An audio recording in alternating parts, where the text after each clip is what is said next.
सच्चिदानंद रूपाय। भगवान के तीन रूप बताए गए हैं, सत्य, चैतन्य और आनंद।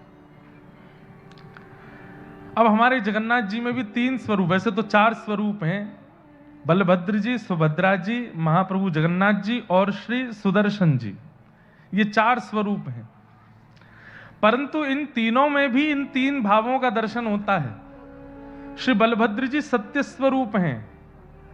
क्यों हैं बलभद्र जी सत्य? सब लोग बहुत ध्यान से सुनिएगा। बलराम जी कौन हैं? शेषावतार हैं श्री बलराम जी महाराज, और वही शेषावतार आचार्य चरण श्री रामानुज स्वामी जी के रूप में प्रकट हुए। तो आचार्य सदैव सत्य ही होता है। आचार्य कौन? जिसको ठाकुर जी भी कभी असत्य ना कर सकें, वो आचार्य। तो सत्य, चैतन्य और आनंद, अगर इन तीनों रूपों का दर्शन करना है तो महाप्रभु जगन्नाथ जी के रूप में या फिर भागवत जी के श्रवण में, ये तीन रूपों का दर्शन हो सकता है। बलभद्र जी साक्षात सत्य हैं क्योंकि जीवाचार्य हैं, आचार्य हैं। सुभद्रा जी साक्षात चैतन्य हैं।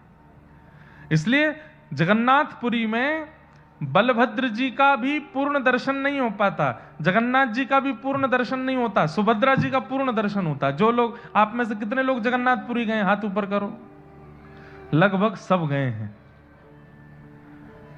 दर्शन करेंगे तो महाप्रभु जगन्नाथ जी भी इतने दिखते हैं। अब गरुड़ स्तंभ के पीछे से तो बिल्कुल इतने ही दिखते हैं, बलभद्र जी भी इतने ही दिखते हैं, लेकिन सुभद्रा जी परिपूर्ण दिखती हैं।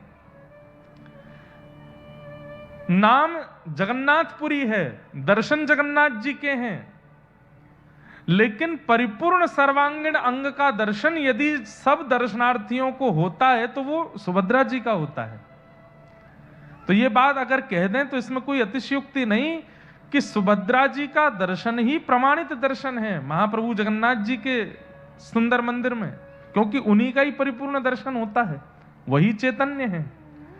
बलभद्र जी का और श्री ठाकुर जी का दोनों के दर्शन का परिपूर्ण फल सुभद्रा जी के दर्शन से प्राप्त हो जाता है, वो चैतन्य। सत्य स्वरूप श्री बलभद्र जी हैं, चैतन्य स्वरूप सुभद्रा जी हैं, और आनंद कंद स्वरूप महाप्रभु जगन्नाथ जी हैं। सच्चिदानंद रूपाय। ये महाराज जी अब आप बैठे हैं इसीलिए ये भाव प्रकट हो रहा है।